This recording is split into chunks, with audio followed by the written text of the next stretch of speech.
Buenas noches, damas y caballeros. Bienvenidos a otro encuentro especial. Antes de comenzar, quiero saber quiénes me acompañan hoy. Comenten desde dónde están viendo y qué hora es por allá. Bueno, vayamos con el primer relato.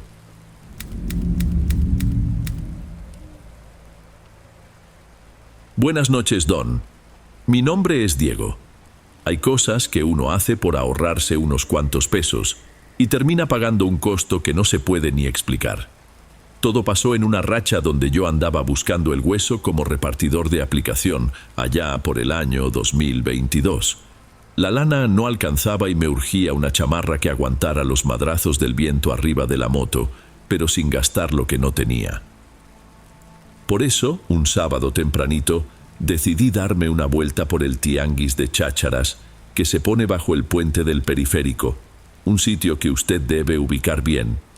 Ese mar de gente pisando lonas llenas de controles remotos viejos, herramienta oxidada y ropa que uno ni sabe de qué muerto salió. Yo iba caminando por ahí, esquivando un puesto de tamales y a un tipo que vendía estéreos usados, cuando vi el puesto de don Fausto. Él es un señor que siempre se instala en el mismo lugar y se la pasa comprando lotes de ropa de dudosa procedencia, cosas que rescata de limpiezas de casas abandonadas o de gente que desalojaron y dejó todo botado. Entre un montón de pantalones de mezclilla deslavados, una chamarra de lona negra me brincó a la vista. Tenía un cuello de lana color crema, ya medio amarillento por el tiempo, pero se sentía muy aguantadora y lo suficientemente gruesa para lo que yo buscaba. Agarré la prenda, sentí el peso de la tela y vi que la talla me iba a quedar al puro pelo. Recuerdo que don Fausto me miró por encima de sus lentes y me soltó el precio sin siquiera pararse de la silla de plástico donde estaba sentado. «Dame 100 pesos y te la llevas ahorita, joven. Está regalada». Yo, que ya conozco cómo corre el agua en el tianguis, ni le regateé mucho el precio. 100 pesos ya no te alcanzan ni para una buena comida hoy en día. Le pagué con un billete de los de Sor Juana. Metí la chamarra en una bolsa de mandado y me fui muy gallo, jurando que había hecho el negocio de mi vida. No tenía forma de saber en ese momento que esa porquería me iba a robar el sueño por mucho tiempo. Llegué a mi cuarto y aventé la bolsa en una esquina, pensando que solo ocupaba una lavada antes de que llegaran los frentes fríos. La chamarra se quedó ahí en la bolsa como por 2 días, arrumbada junto al buró. El detalle fue que el olor empezó a escaparse del plástico y a invadir mi cuarto de una forma que no me esperaba. ¿Conoce ese aroma a tabaco de hoja mascado? Era exactamente eso. Parecía que había metido el baúl viejo de algún bisabuelo en la esquina de la pieza, y por más que abriera la ventana, esa presencia no se largaba. Traté de no darle importancia al principio, pensando que era el rastro de algún dueño anterior descuidado, pero la tela y el forro parecían estar impregnados hasta el alma. Para acabarla de amolar, esa semana estaba haciendo un viacrucis por culpa de la tarja de la cocina. El sifón de abajo se terminó de quebrar y no me había dado la vida para ir a comprar uno nuevo. La solución fue poner un bote de crema de 2 kilos ahí abajo para recibir el agua que caía cada vez que lavaba una taza. El problema era que el bote se llenaba de volada y tenía que estar atento para vaciarlo. Si no, el mueble de madera aglomerada se iba a terminar pudriendo. Entre la humedad del desagüe y ese aire pesado que soltaba la chamarra, estar dentro de la casa se puso difícil. Sentía que el aire me costaba trabajo, pero en ese momento uno siempre busca excusas y cree que es nomás el estrés de no dormir bien.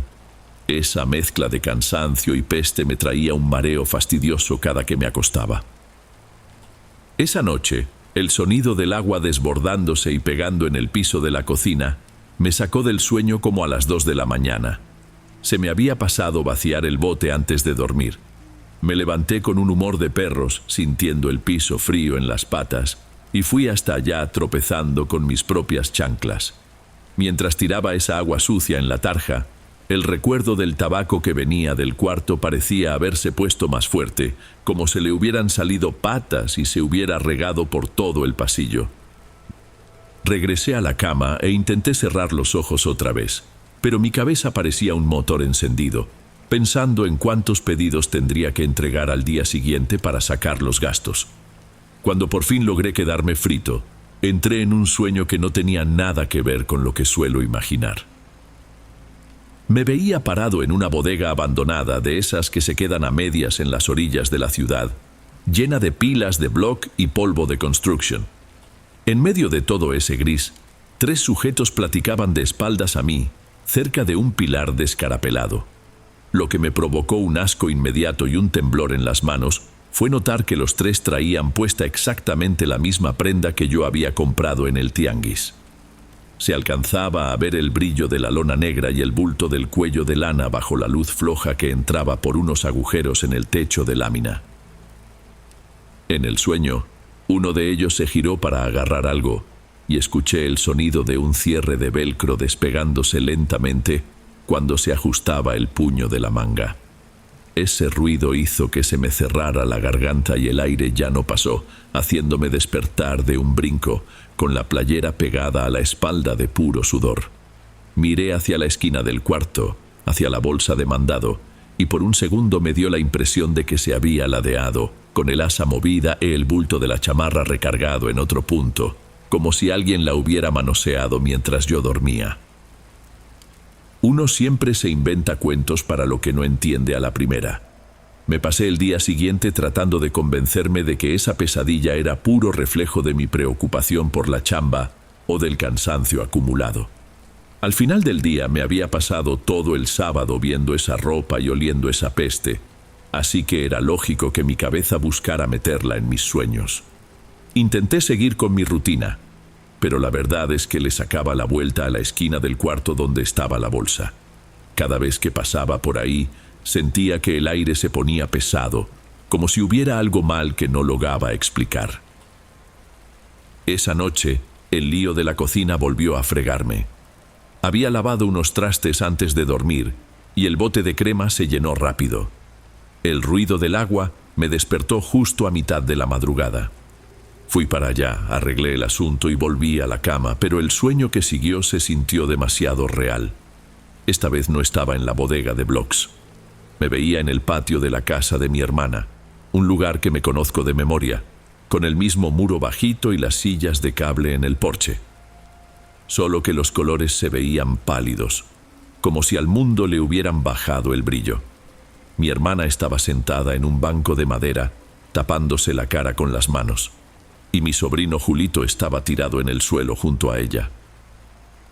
Lo que me dejó sin aliento fue notar que el niño, que no tiene ni 7 años, traía puesta esa chamarra de lona negra.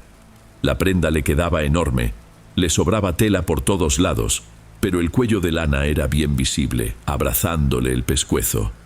Solo que la lana ya no estaba limpia.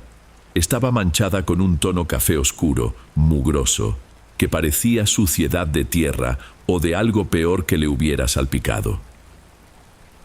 Yo intentaba correr para quitársela. Quería gritar que esa ropa no era para un niño, pero mis pies parecían hundidos en el cemento. Sentía los brazos pesadísimos, sin fuerza para moverme. Julito me miró en el sueño, pero sus ojos no tenían brillo alguno. Era solo un vacío extraño que me hizo despertar con el corazón a 1000 y la boca seca. Me quedé sentado en la cama un buen rato. El olor a tabaco estaba tan fuerte que juraría que alguien acababa de encender un cigarro de hoja dentro del cuarto. Fue ahí que la duda se convirtió en una certeza de las malas. Ya no podía mirar esa bolsa sin sentir que había metido algo maldito a mi casa. Esa chamarra no era un simple hallazgo de 100 pesos. Era el registro de algo que mi mente me quería mostrar a fuerza, aunque yo no quisiera ver.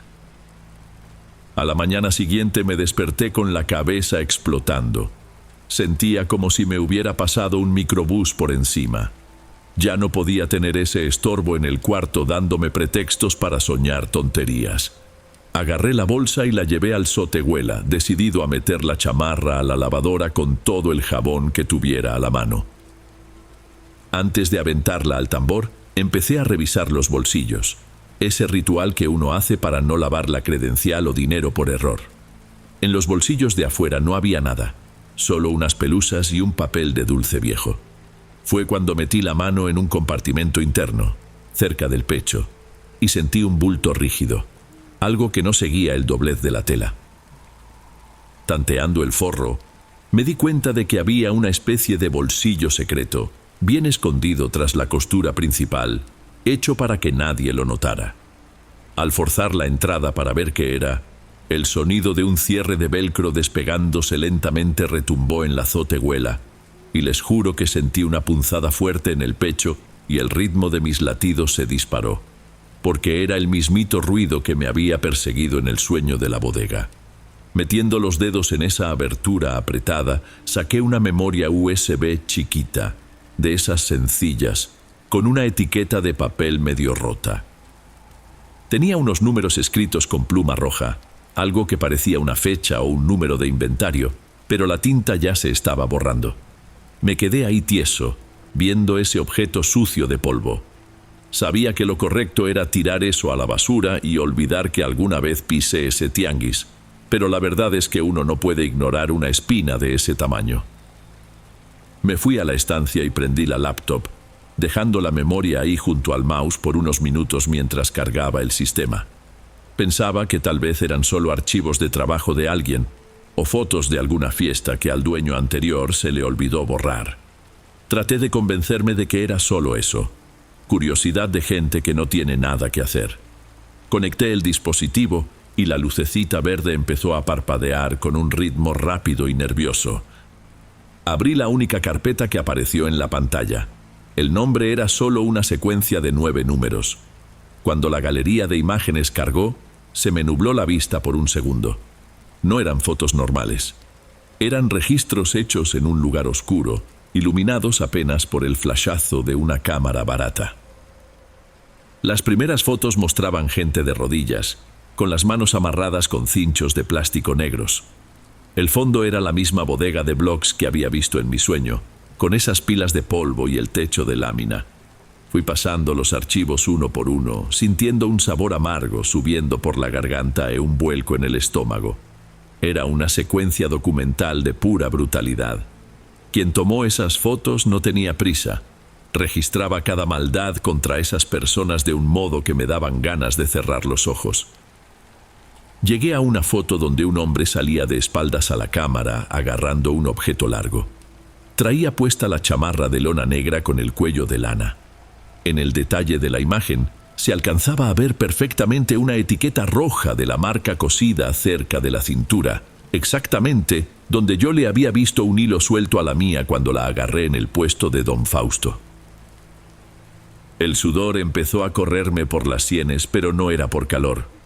Sentía unas ganas locas de salir corriendo, como si la piel me estuviera quemando por el simple hecho de haber tocado esa prenda minutos antes. Casi al final de la carpeta, el cuello de lana crema de la chamarra que traía el hombre ya estaba manchado con ese tono café y mugroso que vi en la pesadilla de mi sobrino. Entendí ahí que lo que había comprado por 100 pesos no era ropa para el frío, era el uniforme de un verdugo. El olor impregnado pareció invadir la estancia en ese momento, poniéndose tan insoportable que tuve que taparme la nariz con el cuello de mi playera para no vomitar sobre el teclado. Tenía la prueba de crímenes atroces en mis manos y lo peor era saber que había dormido junto a eso, dejando que esas memorias se me metieran en la cabeza mientras estaba indefenso. Cerré la computadora tan rápido que casi trueno la pantalla, con el estómago revolviéndose como nunca en la vida. No tuve el valor de ver nada más, ni de checar si había más carpetas. Metí la chamarra de vuelta en esa bolsa de mandado con un asco absoluto, sintiendo como si estuviera cargando un pedazo de un cuerpo podrido, y me fui con la memoria en la mano, sin atreverme a guardarla en el bolsillo. Me fui directo al Ministerio Público más cercano, manejando la moto con el viento pegándome fuerte en la cara, tratando desesperadamente de limpiarme la sensación de esas imágenes, pero el brillo del flash en las fotos parecía haberme quemado la retina. El lugar estaba sofocante, con esa papelería amarillenta y el movimiento de gente harta esperando turno. Cuando por fin me llamó un secretario que parecía no haber dormido en 3 días, traté de explicarle la bronca, contándole del tianguis y de lo que había hallado escondido en el forro. El hombre apenas me miró. Agarró una hoja, me pidió mi nombre y un teléfono con un tono mecánico, y hasta entonces tomó la USB con la punta de los dedos, sin inmutarse con lo que le estaba relatando. Déjela ahí en la esquina de la mesa, joven. Nosotros hacemos el registro y se lo pasamos al sector que le toca. Si ocupamos algo, le marcamos. Soltó el hombre, bostezando, mientras volvía a teclear algo en el sistema con una lentitud que desesperaba. Le pregunté si no ocupaba que firmara una declaración más detallada sobre el vendedor del tianguis, pero solo movió la cabeza, haciendo un gesto de desdén con la mano, como diciendo que eso podía esperar. Esa indiferencia me dejó un hueco en el pecho, la sensación de que en ese lugar el horror que yo había visto era solo un número más en una pila de papeles que nadie tenía prisa por leer. Salí de ahí sintiendo que el mundo estaba mucho más puerco de lo que pensaba. Llegué a la casa al caer la tarde, y lo primero que noté al abrir la puerta fue el agua desbordándose del bote de crema bajo la tarja. Me quedé parado en la cocina sin prender la luz, y cada golpe del líquido contra el piso ahora sonaba en mi mente como el disparo de la cámara en aquella bodega. El aire pesado todavía flotaba en el pasillo, muy sutil, pero lo suficiente para que entendiera que, aunque la chamarra ya no estuviera en el cuarto, esas imágenes ya eran parte de mí para siempre.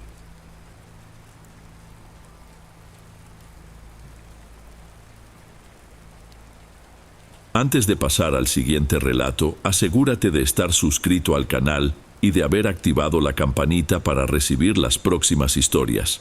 Aprecio mucho tu compañía y tu apoyo hace toda la diferencia.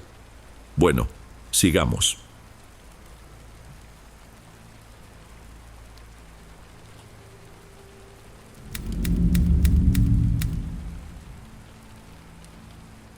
¿Qué tal, Don?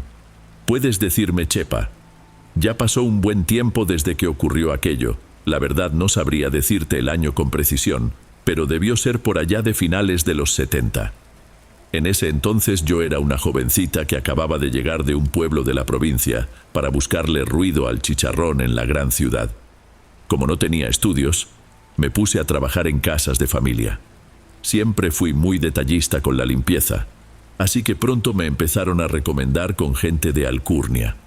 Fue de esa manera que terminé trabajando en la casona de Doña Margarita. Vivía en una propiedad vieja de techos altísimos y ventanales de madera que te hacían sentir como una hormiga apenas ponías un pie adentro. Al principio, sentí que me había caído el 20 de la buena suerte.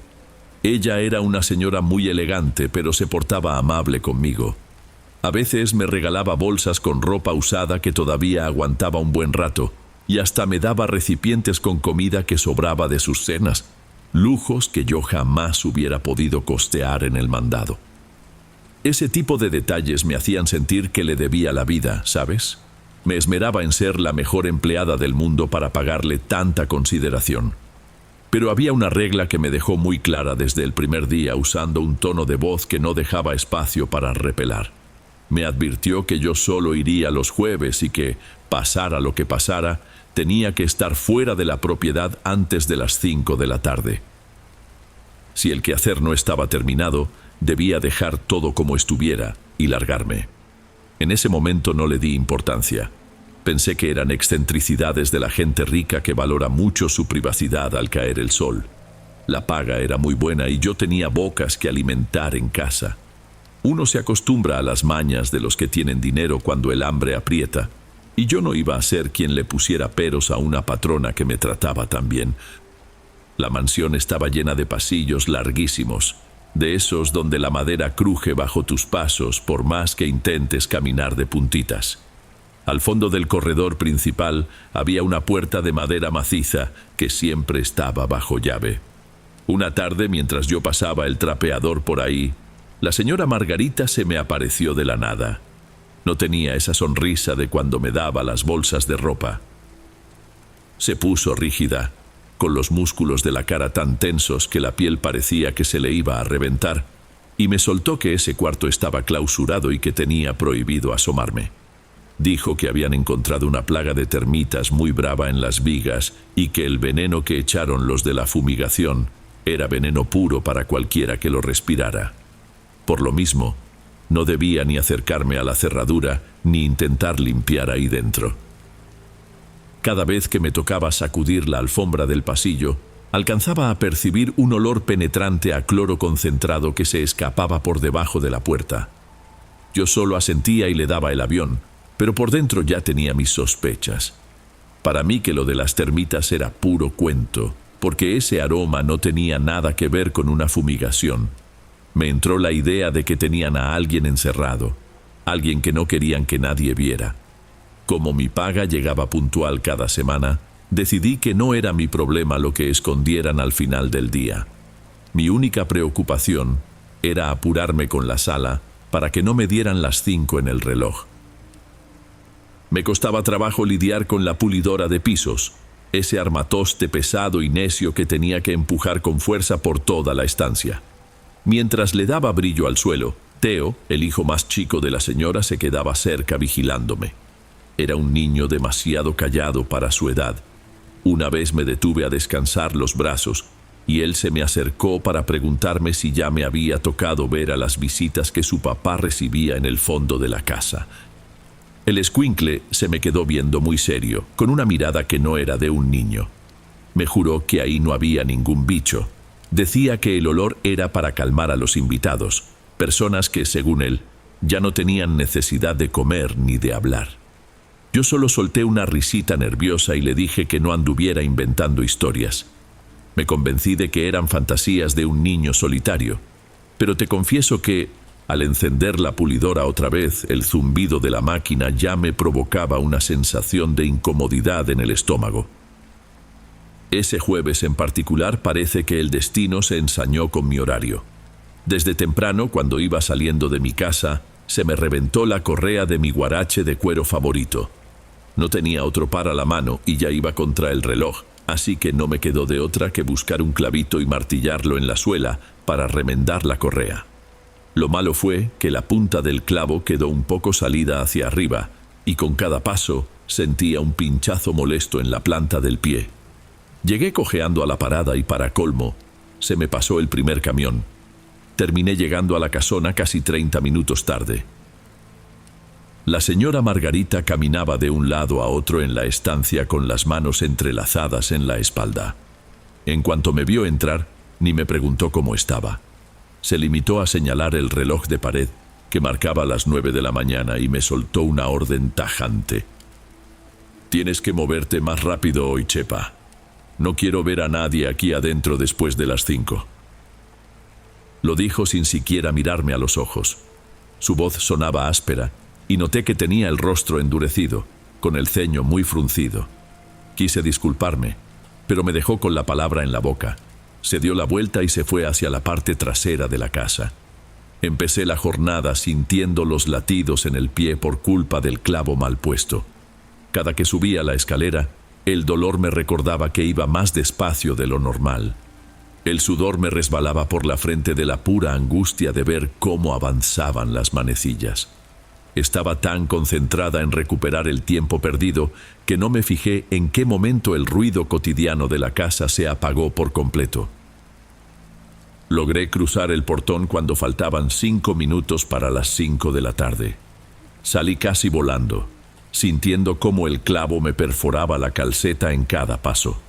Ya en la parada, cuando metí la mano a mi bolsa para sacarlo del pasaje, sentí un hueco en el pecho. Se me había olvidado el monedero en la barra de la cocina. Me quedé ahí unos segundos, debatiéndome si me atrevía a regresar, mientras el cielo empezaba a ponerse gris. Seguro lo dejé ahí cuando guardé los trastes de la limpieza. No podía dejarlo para el día siguiente. Sin ese dinero, mis hijos no cenaban. Regresé a la casona casi sin aire. El portón que daba al cuarto de servicio estaba apenas sobrepuesto. Me metí de puntitas, tratando de no hacer ni el menor ruido, con la idea de agarrar mis cosas y pelarme de ahí antes de que me vieran. La cocina estaba en penumbras porque ya habían corrido todas las cortinas de lino. Otra vez, ese olor fuertísimo a cloro inundaba el lugar, viniendo desde el pasillo del fondo, y hacía que me ardieran los ojos. Estiré el brazo, tanteé el mármol frío, y por fin sentí el cuero de mi monedero. Pero justo cuando iba a darme la vuelta para escapar, me quedé helada. Desde lo más profundo de la casa se escuchaba la pulidora encendida. Me di cuenta de que habían dejado la máquina funcionando sola, golpeando contra la pared en algún punto del corredor cerca de donde estaba la puerta cerrada. El ruido retumbaba en las paredes como si alguien la estuviera usando a propósito. Me quedé ahí, tiesa en medio de la cocina oscura, y entre el traqueteo del motor alcancé a oír algo pesado siendo arrastrado dentro de aquel cuarto, un sonido de carne rozando contra la madera que me hizo entender que algo vivo se estaba jaloneando ahí dentro. Iba a dar el primer paso para salir de la cocina cuando Theo salió de atrás de la barra, apareciendo de entre las sombras. Llevaba puesta una túnica blanca, larga hasta el suelo, y traía un capuchón puntiagudo en las manos. Di un brinco del susto, pero traté de disimular con una risita nerviosa. «¿Qué es eso, Theo? ¿Vas a salir en alguna procesión?», le pregunté en voz muy baja. El niño ni parpadeó. Se me quedó viendo con una expresión vacía, como si no hubiera nadie detrás de sus ojos. Aunque la luz de la cocina era muy débil, él no me quitaba la vista de encima, como si yo fuera un fantasma. No esperé a que me dijera nada. Me di la vuelta y salí por la puerta lateral que daba al patio. Fue ahí donde sentí que las piernas se me hacían de trapo. Toda la familia estaba amontonada cerca del coche. El doctor Olavo y la señora Margarita vestían unas túnicas negras de tela gruesa. Se movían lento, subiendo y bajando las manos al mismo tiempo, en un silencio que me puso la piel de gallina. Cuando la señora Margarita se percató de que yo estaba ahí, apretando el monedero contra mi pecho, su cara se deformó con un odio que nunca le había visto. «Te advertí que no te quería aquí después de las 5», me gritó con una voz tan ronca y extraña que no parecía la suya. El doctor Olavo no se lo pensó 2 veces. Empezó a caminar hacia mí con pasos largos, con su túnica negra ondeando mientras estiraba la mano para agarrarme. Me quería atrapar a como diera lugar. No me quedé a ver qué pasaba. Me di la vuelta y corrí hacia la salida, sintiendo el clavo del guarache enterrándose en mi pie con una saña que me hacía flaquear, pero no me detuve. Crucé el portón y llegué a la calle, corriendo como si mi vida dependiera de cada centímetro de pavimento.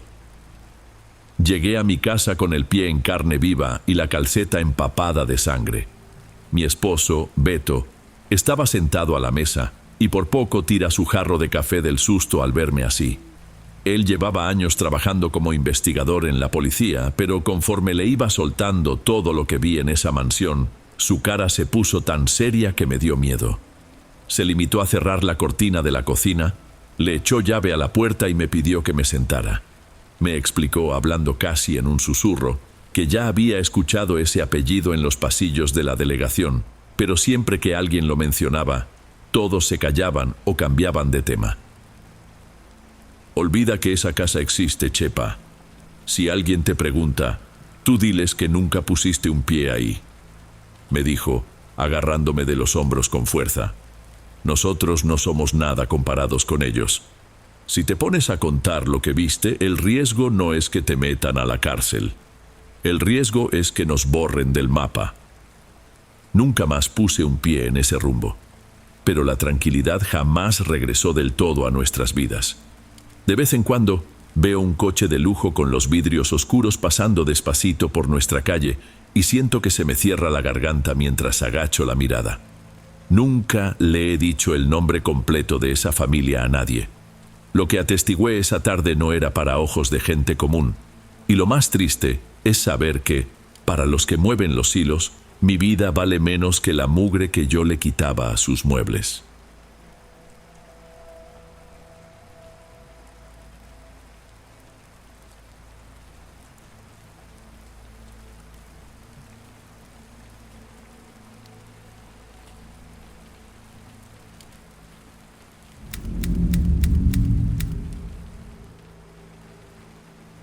Me llamo Walter.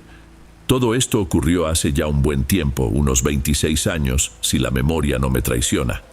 Mi madre, doña Nélida, y mi tía Leticia tenían una rutina muy marcada en aquel entonces.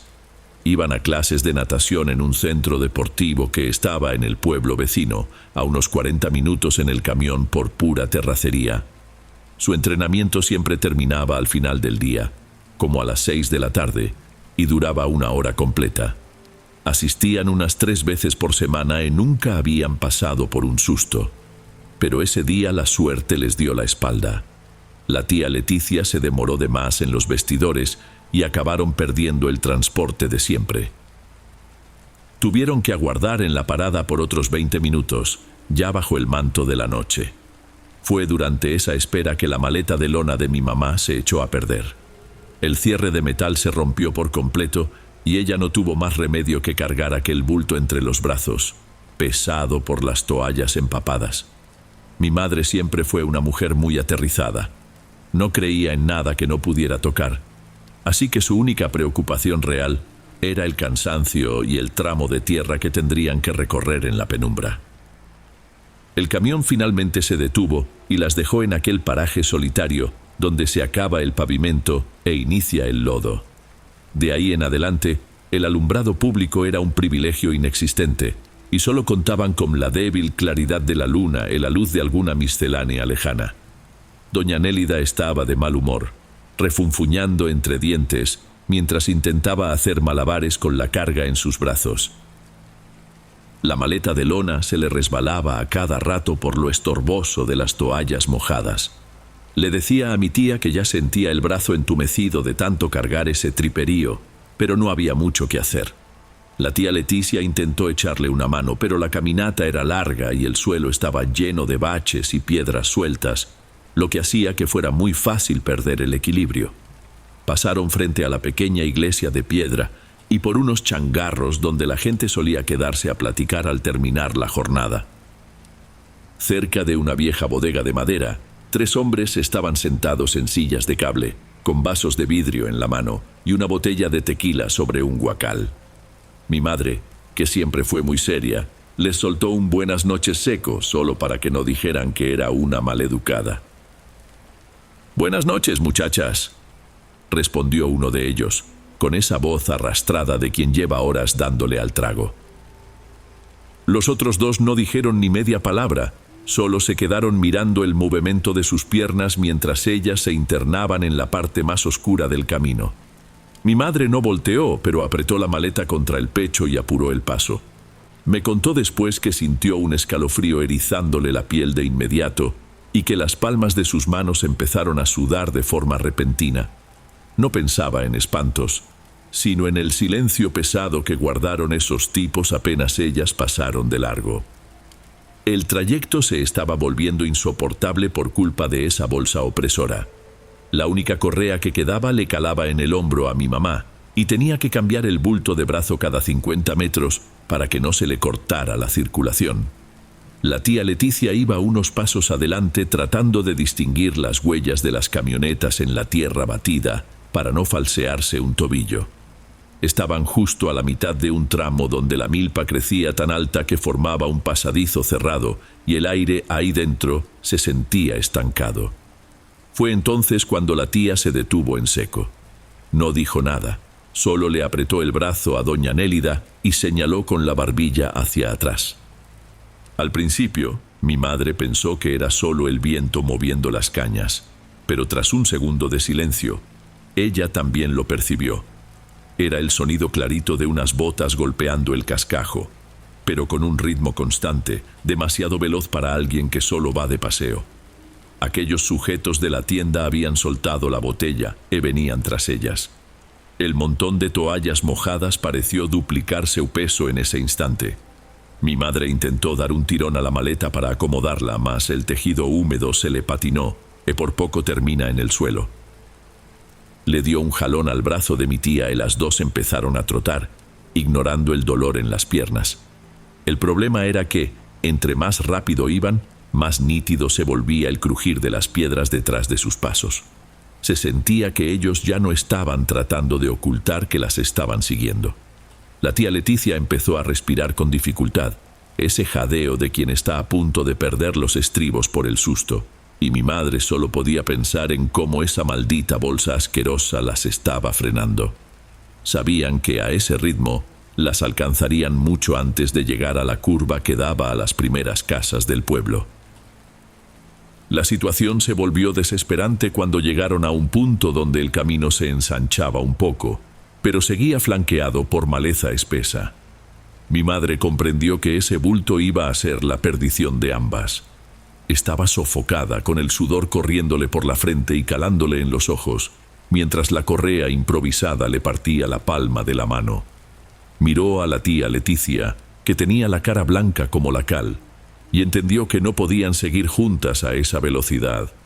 Actuó por mero instinto de supervivencia. Si se separaban, al menos una tendría la oportunidad de perderse en la milpa y pedir auxilio en la villa. Se detuvo un segundo, sintiendo las piernas de trapo, y soltó el brazo de su hermana. «Leticia, métete al monte y corre. Vete por allá y no te detengas por nada. Yo me voy por el otro lado», le ordenó con la voz quebrada, tratando de aparentar una fuerza que no tenía. Los tipos estaban muy cerca ya. Se escuchaba el golpeteo de sus botas contra el suelo, un ruido seco y fuerte que parecía retumbar dentro de la cabeza de mi madre. Sintió que los dedos le temblaban tanto que apenas podía sostener la lona de la maleta. Empezó a meterse hacia el lado derecho de la vereda, donde el maíz se veía más tupido y oscuro, mientras la tía Leticia cruzaba el camino y se desvanecía entre los matorrales del otro lado. La idea era dividir la atención de los hombres, pero el cuerpo de mi madre ya no daba para más. Los músculos de los muslos le quemaban y sentía que se iba a desplomar en cualquier momento. Terminó tropezando con una raíz gruesa que invadía el sendero y el peso de las toallas la empujó de cara contra las cañas secas. El tronido del follaje al romperse fue demasiado ruidoso. Se quedó ahí, hecha un ovillo en el suelo, tratando de contener la respiración, pero el ruido de los pasos se detuvo justo frente a su posición. La habían escuchado. El silencio que siguió fue absoluto, roto únicamente por el latido de su propia sangre retumbando en sus oídos. Apretó la maleta contra el pecho, esperando el ataque, sintiendo la vibración de alguien moviéndose entre las hojas. Mi madre cerró los ojos con fuerza, esperando sentir las manos de alguno de esos hombres. Escuchó que uno de los tipos decía algo en voz muy baja, una risa corta que le revolvió el estómago. Pero antes de que cualquier dedo la tocara, un sonido diferente rasgó el aire. No era el paso de una persona. Era algo más pesado, como si arrastraran algo sobre la hojarasca seca. Junto con ese ruido, llegó un olor penetrante, rancio, que recordaba mucho a un costal de estopa olvidado por años en un sótano húmedo y lleno de moho.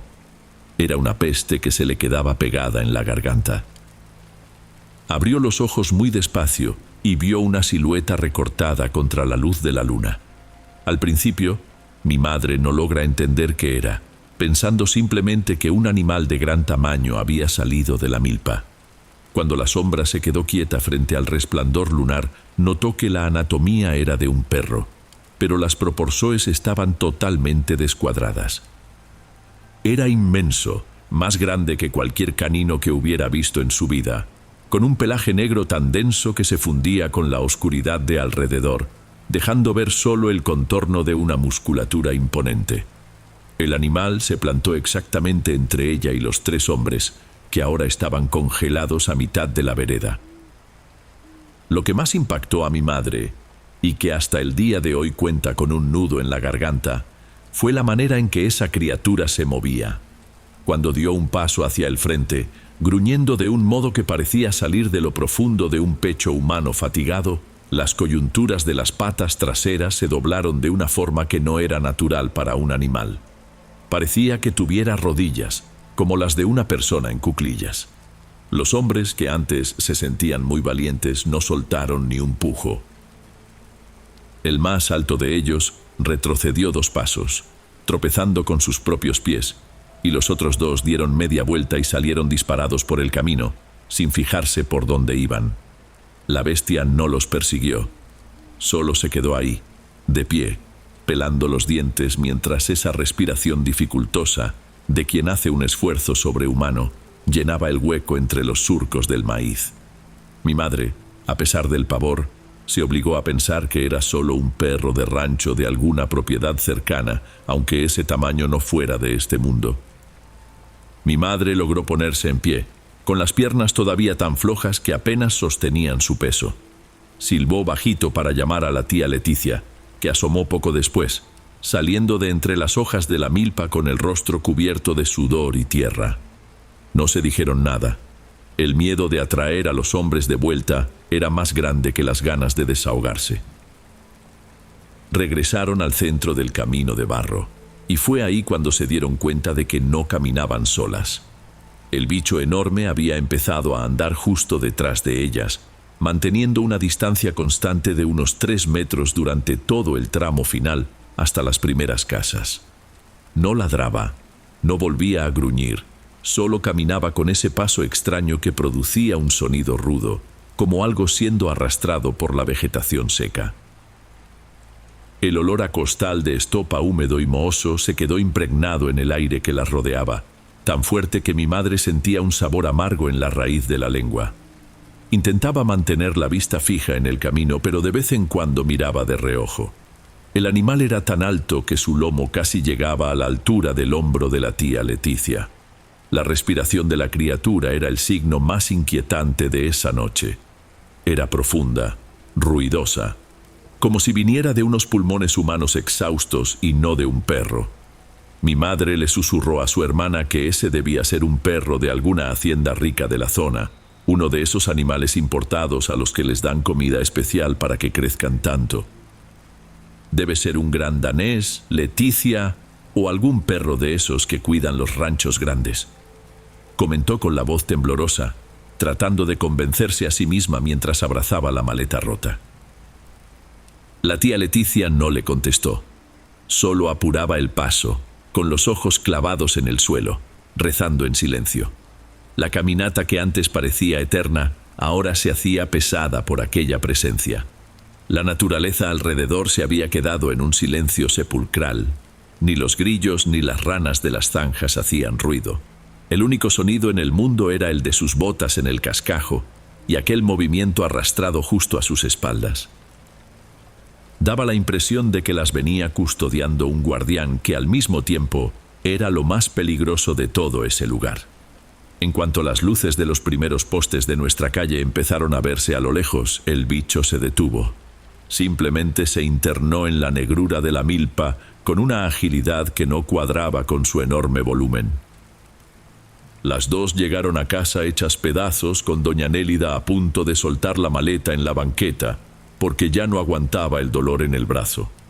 No le contaron los detalles a nadie esa noche, pensando que la gente se iba a burlar o que dirían que era puro cansancio acumulado.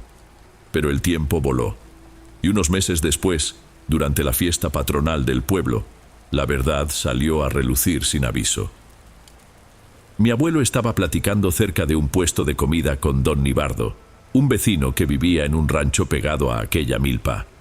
El hombre era de pocas palabras, pero siempre andaba con las uñas limpias y traía dinero en efectivo en la bolsa, a pesar de que nadie lo veía trabajando de sol a sol en el campo. Entre el bullicio de la feria, don Nibardo se le acercó a mi abuelo, lo miró directo a los ojos y le dijo, con un tono de voz que no dejaba lugar a dudas: «Compadre, ya no deje que las muchachas anden tan tarde por aquel rumbo. No siempre voy a andar cerca para asegurar que lleguen completas a su casa». Mi abuelo se quedó helado con el jarro de café a medio camino. Él no sabía nada de lo que había pasado, pero la forma en que don Nibardo lo dijo le hizo sentir un hueco en el estómago que le impidió hablar, como si le faltara el aire. Mi madre, que estaba a un lado y escuchó todo, sintió que las piernas se le doblaban otra vez. Miró al hombre y le vio esos ojos, de un azul turquesa tan claro que parecía brillar en su cara morena, un contraste que no era de una persona normal. Era la misma mirada que ella había visto en el animal entre las cañas de maíz. Hoy, después de más de 2 décadas, don Nibardo sigue igualito, fuerte, con el mismo bigote cano y ese modo de mirar que parece que te atraviesa el alma. Hay gente en el pueblo que cuenta que él es uno de esos hombres que se convierten en nahuales, pero mi madre prefiere no ponerle nombre a lo que vio. Ella solo sabe que en aquella noche lo que la mantuvo a salvo fue algo que normalmente solo vemos en las pesadillas.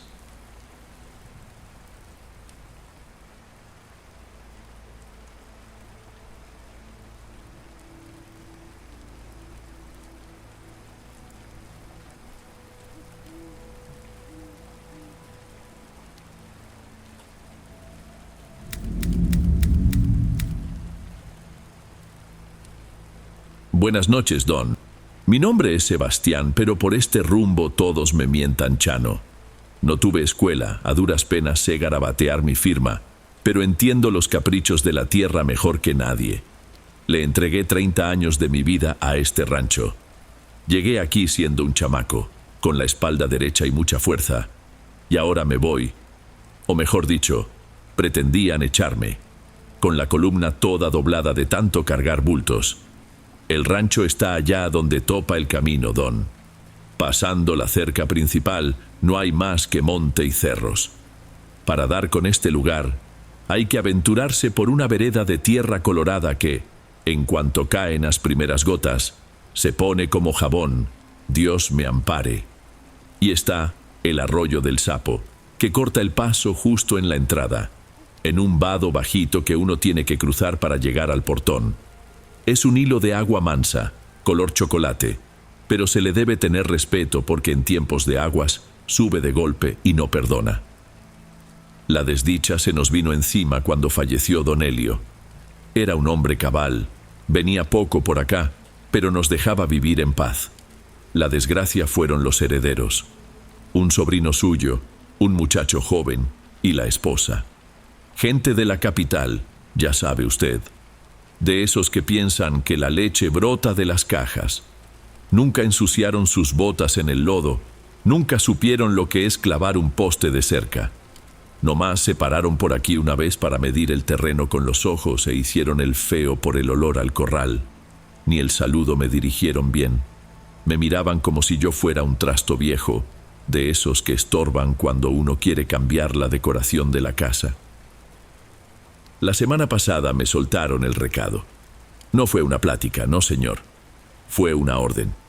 El licenciado mandó decir que vendrían el sábado para tomar posesión e que eu tinha que desocupar o imóvel. Aquilo me quebrou. Desocupar o imóvel?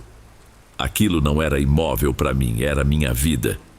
Eu conheço cada pé de laranja, cada tábua solta do assoalho. Minha esposa morreu naquele quarto dos fundos.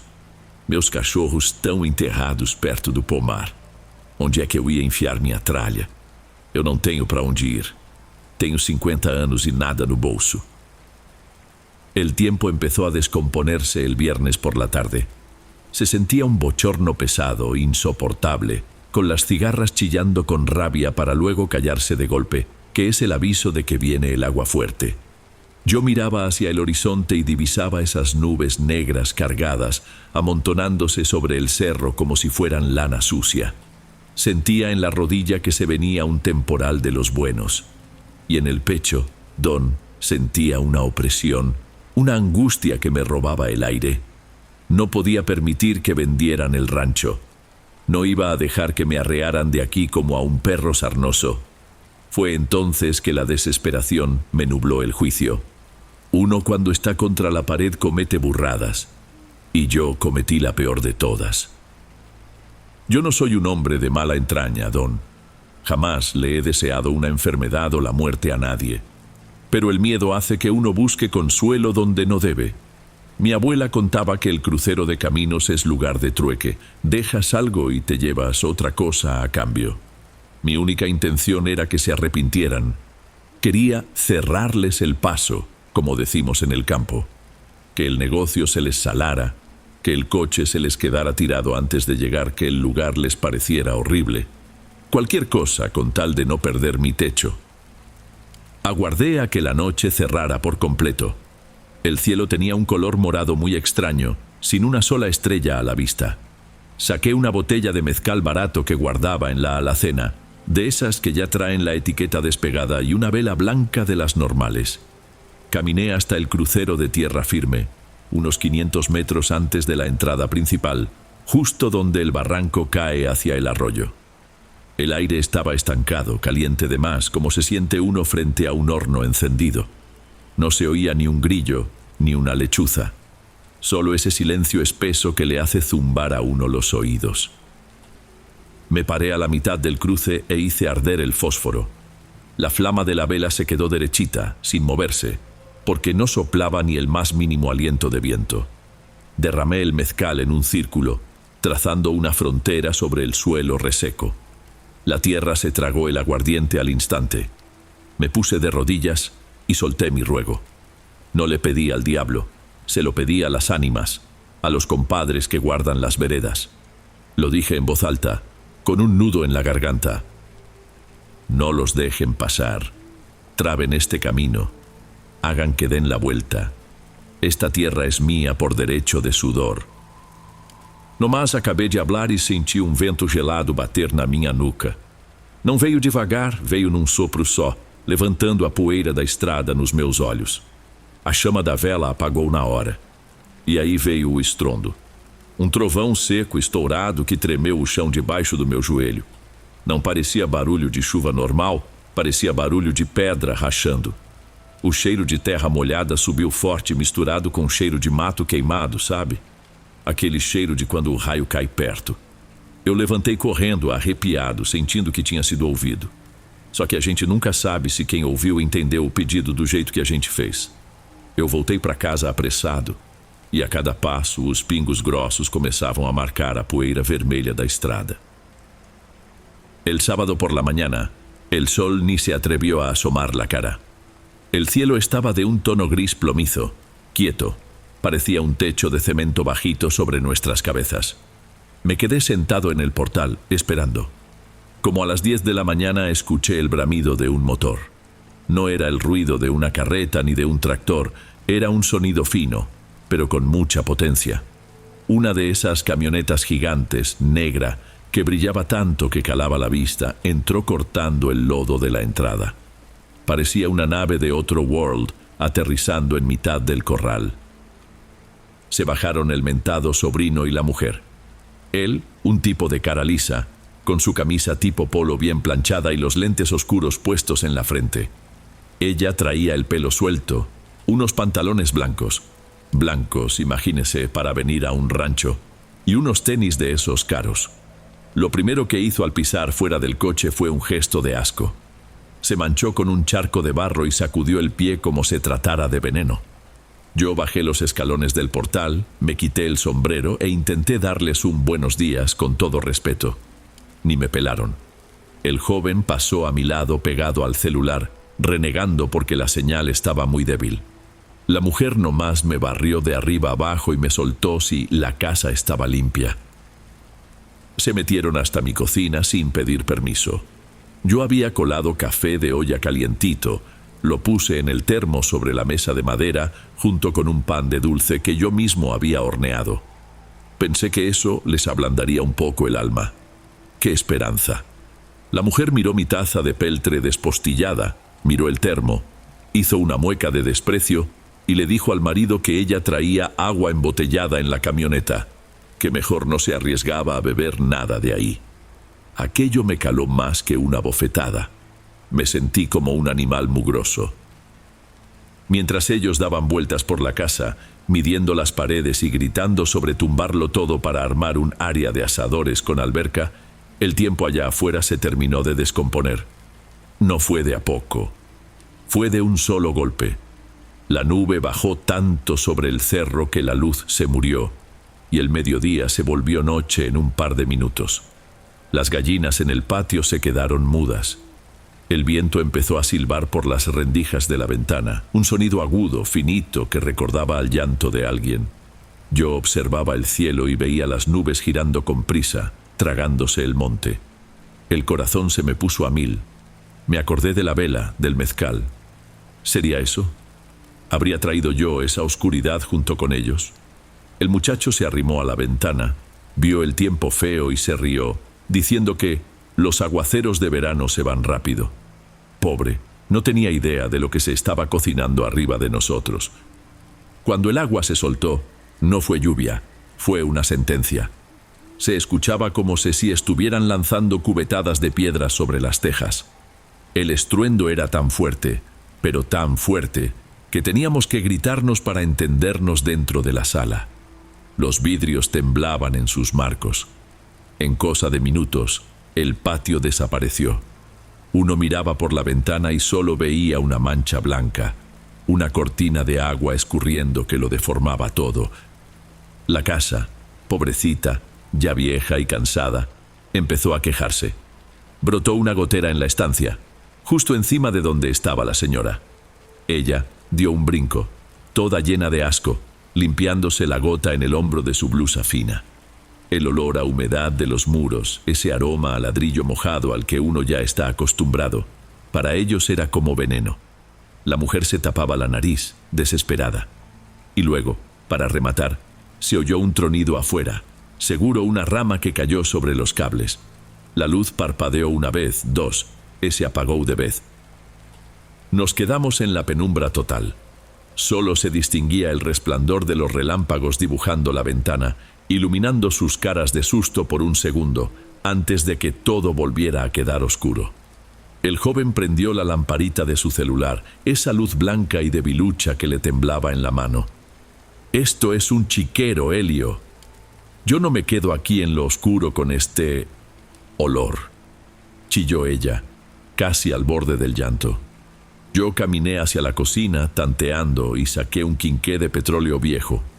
Cuando lo encendí, la sombra de la llama bailó en la pared y ellos se hicieron para atrás, como se eu fosse uma assombração.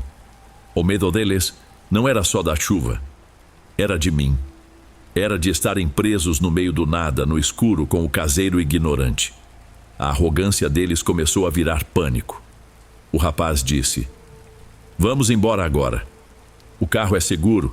A gente pega a estrada e dorme no hotel da cidade». Yo intenté detenerlos, Don.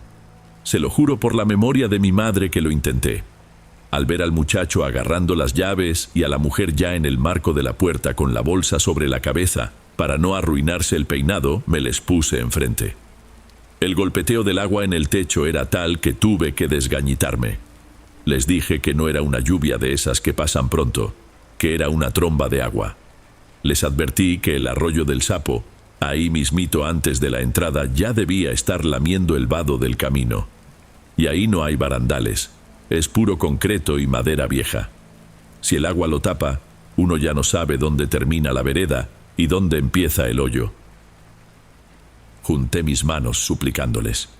Les dije: «Patrón, quédense a dormir. Yo me acomodo en el suelo de la cocina y les dejo el cuarto a ustedes. No salgan ahorita, es jugarse la vida». El hombre se detuvo con la mano en la manija, todo empapado de sudor y de las goteras, y me lanzó una mirada de burla, pero una burla nerviosa, de quien piensa que trata con un niño o con un loco. Se palmeó el bolsillo del pantalón haciendo sonar las llaves y me gritó por encima de los truenos: «¿Tú crees que ando en un cacharro viejo, Chano? Eso que ves ahí tiene tracción en las 4 ruedas. Es una camioneta blindada, pura tecnología que tú ni en sueños conoces. No me voy a quedar aquí a pescar una infección. Abre el portón». Salieron disparados bajo la lluvia, resbalándose en el portal. Se metieron a la camioneta y azotaron la puerta con fuerza. El motor rugió profundo, como una fiera que despierta enojada. Vi cómo se encendían los faros, 2 tubos de luz blanca intentando perforar la muralla de agua, pero no iluminaban nada, solo el vacío gris que caía del cielo. El vehículo maniobró, patinando en el fango, y agarró la bajada. Yo me quedé ahí sosteniendo el quinqué, viendo cómo las luces rojas de atrás se perdían en la primera curva, tragadas por el diluvio. Tenía el corazón en la garganta. Yo bien sé que ningún coche, por muy blindado o tanque que sea, aguanta el empuje del agua cuando el río decide pasar. Me regresé adentro, pero la casa se sentía más grande y más fría que nunca. Me senté en la silla de la cocina, con el quinqué en medio de la mesa. La llama temblaba por el aire que se colaba bajo la puerta, haciendo que mi sombra se meciera en la pared descascarada. Sentía como si hubiera más gente conmigo ahí, vigilándome, cobrándome lo que había hecho. El estruendo de la lluvia no daba tregua.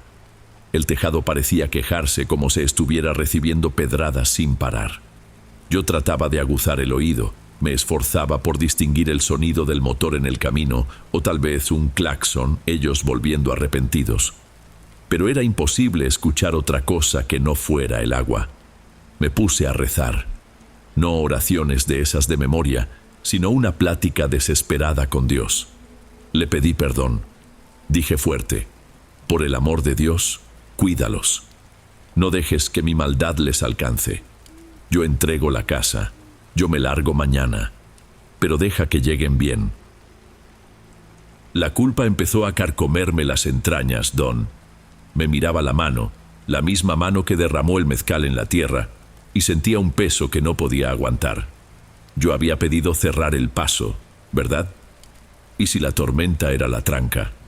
Me imaginaba la camioneta de lujo patinando en esa tierra mojada, los vidrios empañados, el miedo de esa señora que le tenía asco al barro. Así me pasé la noche, entre sombras, cabeceando sentado y despertando de un brinco con cada trueno que hacía vibrar el piso. Cuando el cielo empezó a clarear, de a de veras, la lluvia ya caía más mansa. Nunca deseé tanto perder esta casa como en ese momento. Si ellos llegaban a salvo, yo me quedaba en la calle, pero con el alma limpia. Pero el tiempo no terminaba de limpiar, y la lluvia seguía lavando el mundo afuera, como queriendo borrar cualquier rastro de vida. Me despertó el silencio. Ese silencio que queda después de la tempestad, cuando hasta los pájaros parece que tienen miedo de cantar. El sol intentaba asomar entre las nubes rotas, alumbrando el lodo revuelto del patio. Me levanté con el cuerpo molido, salí al portal y miré hacia el camino. No había rastro de que la camioneta hubiera regresado. Respiré hondo, pensando que, después de todo, la tecnología del hombre le había ganado a la maldición del bicho de la tierra. Me convencí de que ya estarían lejos, desayunando en un hotel de lujo y riéndose del campesino miedoso. Pero en eso, escuché la sirena. No era una ambulancia, era la policía. La patrulla se detuvo en la entrada, con las llantas rechinando en el fango. El oficial, un conocido mío del pueblo, se bajó quitándose la gorra, con la cara desencajada de quien ha visto algo muy feo. Me llamó por mi nombre, con la voz bajita. Don Chano, hace falta que venga acá a reconocer una cosa. Las piernas me temblaron tanto que tuve que apoyarme en la cerca. Bajamos el camino a pie, resbalando en el lodo colorado hasta llegar a la curva del arroyo del Sapo. El agua ya había bajado un poco, pero seguía revuelta. Y allá abajo, volcada de lado, estaba la camioneta negra. Parecía un escarabajo muerto, con las ruedas hacia el aire. El policía me contó ahí mismo lo que ellos habían entendido y luego lo repitió cuando llegaron los de los peritajes. No se cayeron porque el vado se hubiera roto. El concreto estaba ahí, firme. Se cayeron porque, con la lluvia blanca, el muchacho no vio dónde terminaba el paso. Viró la camioneta apenas un poquito hacia un lado, cosa de 2 metros. 2 metros. El vehículo se fue de frente al barranco y dio la vuelta dentro del agua. Y lo más triste no fue el golpe. El oficial dijo que no tenían heridas de gravedad. Lo que los mató fue el lujo. Al caer al agua, la camioneta se bloqueó y los seguros eléctricos no respondieron. Los vidrios eran blindados, gruesos, de esos que por más que te desesperes no los quiebras fácil. El agua fue subiendo despacito dentro de la cabina, y ellos ahí encerrados, en la angustia, sin poder salir a tiempo de esa seguridad de la que tanto presumían, murieron ahogados dentro de una caja fuerte a prueba de balas. Me quedé mirando aquello, sintiendo que la garganta se me cerraba. El licenciado dijo que, como no hay herederos directos y los papeles están enredados con el juicio, yo me quedo aquí cuidando de todo hasta que la ley decida, lo cual puede tardar años. El rancho es mío otra vez. ¿Pero a qué costo? Cada noche, cuando empieza a llover, me siento en el portal y ya no rezo para cerrar nada. Rezo pidiendo perdón. Porque en el fondo, Don, nunca voy a saber si fue el aguacero de verano, si fue la soberbia de ese joven, o si fui yo, con mi vela y mi mezcal, el que les trancó el camino para siempre bajo esa agua sucia. Esa duda es un fantasma que no me va a dejar en paz nunca más.